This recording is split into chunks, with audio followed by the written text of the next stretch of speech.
चलिए आज हम लोग बात करेंगे क्लास 10th मैथमेटिक्स में यूक्लिड डिवीजन लेमा। तो रियल नंबर में यूक्लिड डिवीजन लेमा है क्या चीज़, हम इसको एक एग्जांपल से समझने की कोशिश करते हैं। मान लिया दो नंबर हैं a equal to 26, b equal to 7। a divide b equal to a b, यानी 26 डिवाइडेड बाई 7 इक्वल टू 26/7। अब हम 7 से 26 को डिवाइड करते हैं। तो 7 से अगर हम 26 को डिवाइड करते हैं तो कितने टाइम्स जाएगा? 7 3 जा 21 आएगा। अब इसमें रिमाइंडर 6 - 1 कितना हो जाएगा? 5 हो जाएगा। ये क्या आया? 5 हमारा क्या आया? रिमाइंडर आया। और 3 क्या है? कोसेंट है। 3 कोसेंट आया है। ये 7 क्या है? डिवाइजर है। ये 26 क्या है? डिविडेंड। इसी प्रकार से हम एक देखते हैं कि अगर हम एक दो रियल नंबर हैं 26 में 7 से डिवाइड करते हैं तो एक हमको यूनिक कोसेंट और यूनिक रिमाइंडर मिलता है। अब एक दूसरा एग्जांपल लेते हैं। उसमें मान लिया एक एग्जांपल 1 था, एग्जांपल नंबर 2। एग्जांपल नंबर 2 में हम लोग क्या करते हैं? मान लिया a equal to 49, b equal to 5 लेते हैं। अब 49 को a अपान b, यानी 49 को 5 से डिवाइड करते हैं। तो चलिए डिवाइड करते हैं। 5 डिवाइडेड बाई 49, 5 को 49 से डिवाइड करते हैं तो 5 7 जा 5 9 जा 45, 9 जा 45। अब हम 9 - 4, ये आया रिमाइंडर 4, यानी ये क्या बन गया हमारा? कोसेंट है। ये क्या है? ये है हमारा रिमाइंडर है। इस प्रकार से हम देखते हैं we observe that,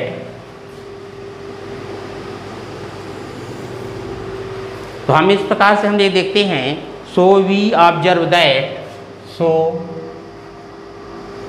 we observe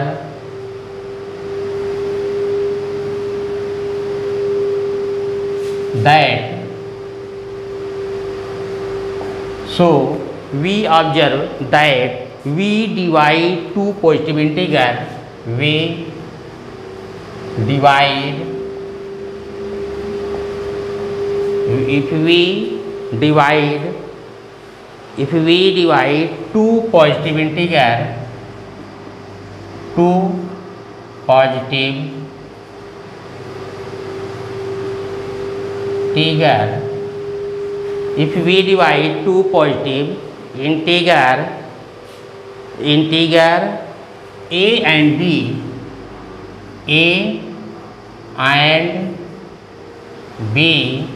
if we divide two positive integer a and b, यहाँ देख रहे हैं a से b में डिवाइड कर रहे हैं, b से डिवाइड कर रहे हैं। यहाँ भी हमने तो हमको एक यूनिक कोसेंट मिलता है एंड यूनिक रिमाइंडर मिलता है।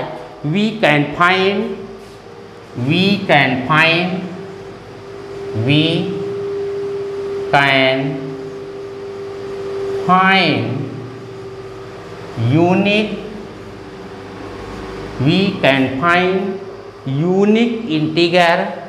unique integer q and r। हमको एक यूनिक कोसेंट यूनिक रिमाइंडर मिलता है, unique quotient and unique remainder मिलता है, we can find unique integer q and r satisfying the relation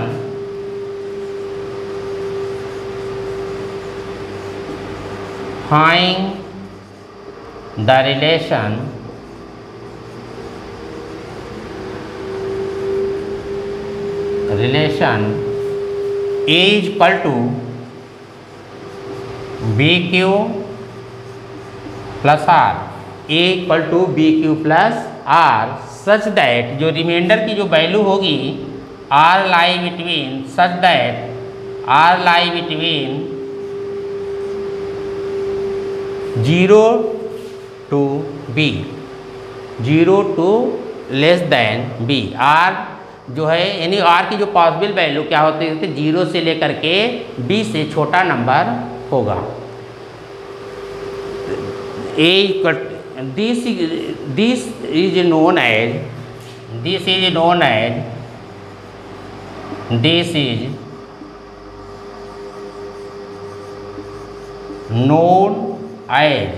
this is A equal to BQ and R. This is known as Euclid division lemma. This is known as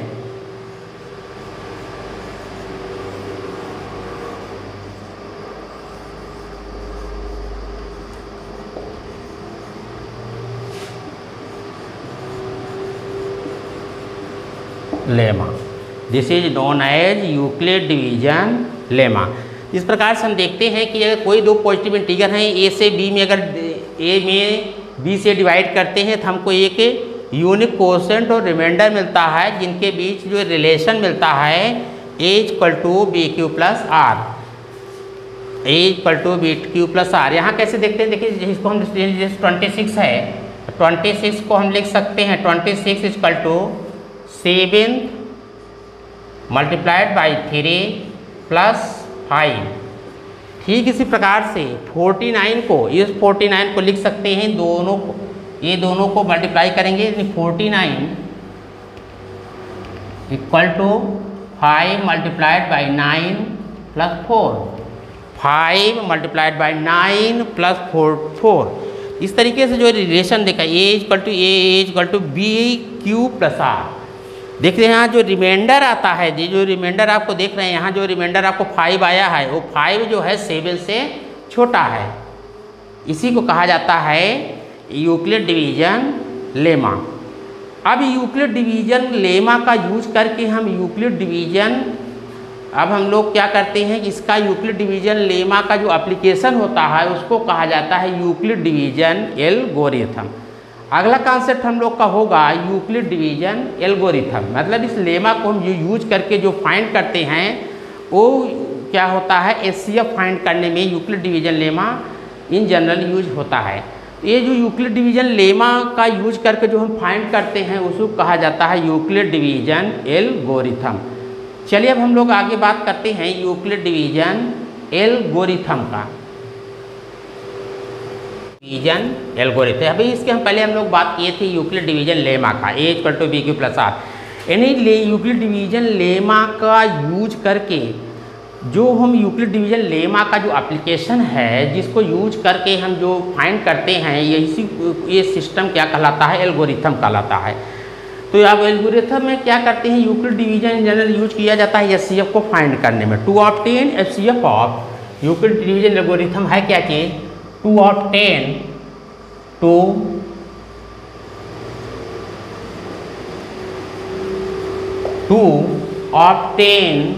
HCF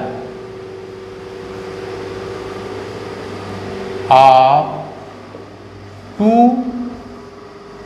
to obtain HCF of two positive integer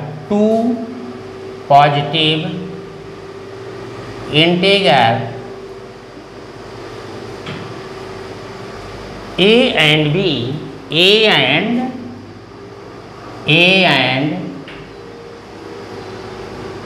B, to obtain two positive integer to obtain HCF of two positive integer A and B with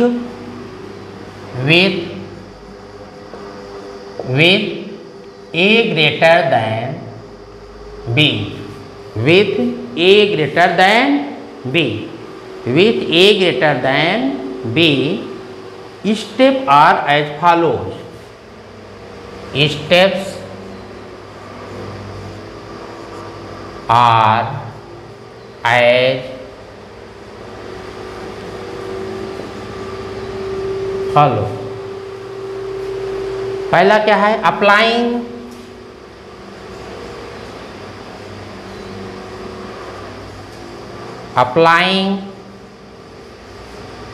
applying Euclid division lemma, Euclid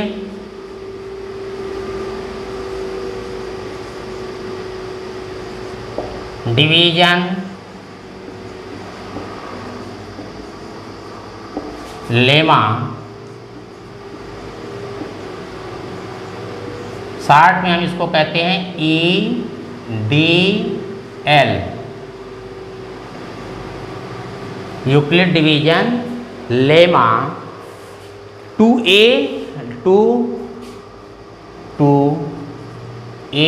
and B, to A and B such that A equal to BQ plus R, A is equal to BQ plus R, where R lie between 0 less than or less than B. R की value 0 से लेकर के B से छोटी होगी, less than B. R की value देखो यहाँ पे इक्वल का साइन है, यहाँ इक्वल का नहीं है, मतलब R रिमाइंडर जो आएगा वो डिवाइजर से छोटा होगा. वो 0 से लेकर के 0 भी हो सकता है और डिवाइजर से छोटा होगा.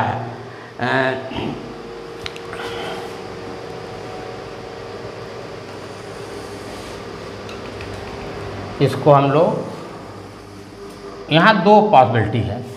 जब हम A में B से डिवाइड करते हैं तो हम देखते हैं इन जनरल इफ रिमाइंडर ऐसा हो सकता है if R is equal to 0. ऐसी पॉसिबिलिटी है कि अगर हम यूक्लिड डिवीजन लेमा अप्लाई करें, A में B से डिवाइड करें, रिमाइंडर क्या आ जाए? 0 आ जाए. अगर रिमाइंडर पहले बार में ही 0 आ गया, then HCF of A and B, then HCF of A, then HCF of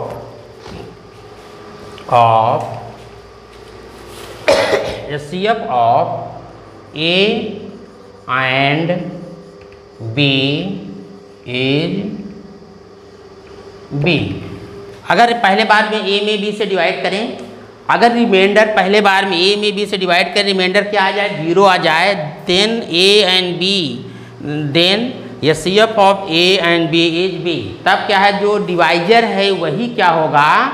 वही डिवाइजर जो होगा, जब रिमाइंडर 0 होगा तो जो डिवाइजर होगा वही हमारा क्या होगा? HCF होगा. सेकेंड पॉसिबिलिटी ऐसा भी हो सकता है if R not equal to 0. दूसरी पॉसिबिलिटी है कि रिमाइंडर 0 ना हो. पहली पॉसिबिलिटी है कि रिमाइंडर 0 है, तो अगर A में B से डिवाइड किए और जो अगर हम A में B से डिवाइड करते हैं तो A में B से डिवाइड किए, रिमाइंडर हमारा 0 आ गया. अगर रिमाइंडर 0 आ गया तो हमारा जो डिवाइजर है वही हमारा HCF हो जाएगा. लेकिन सेकेंड पॉसिबिलिटी ऐसा भी हो सकता है कि हम A में B से डिवाइड कर रिमाइंडर 0 ना आए. अगर ये रिमाइंडर 0 नहीं आता है तो यूक्लिड डिवीजन लेमा को हम तब तक अप्लाई करते हैं जब तक कि रिमाइंडर 0 न हो जाए. तो लास्ट जो डिवाइजर होगा वही उस A और B का HCF होगा. देन अप्लाइंग,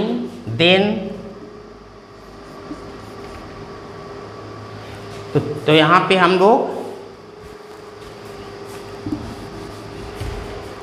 सेकंड है if R not equal to 0, then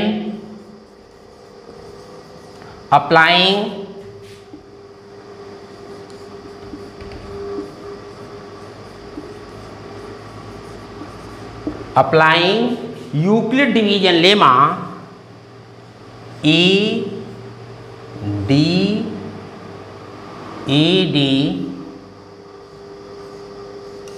then applying Euclid division lemma to B and are,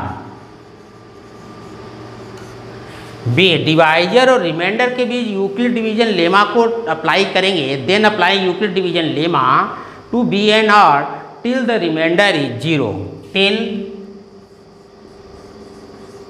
till the remainder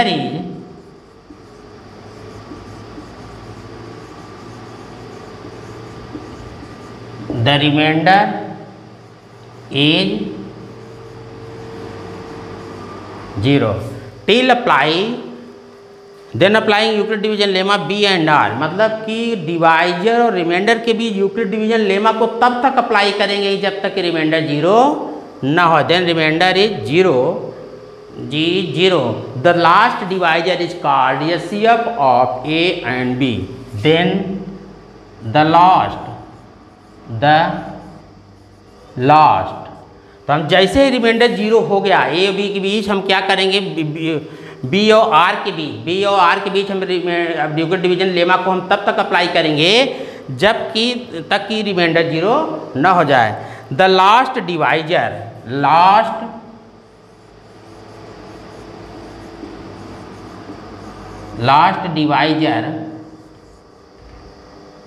the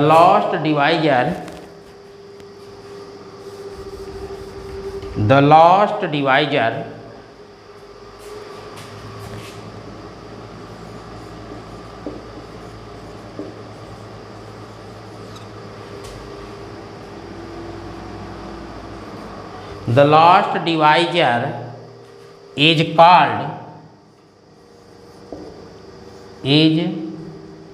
called the last divisor is called HCF of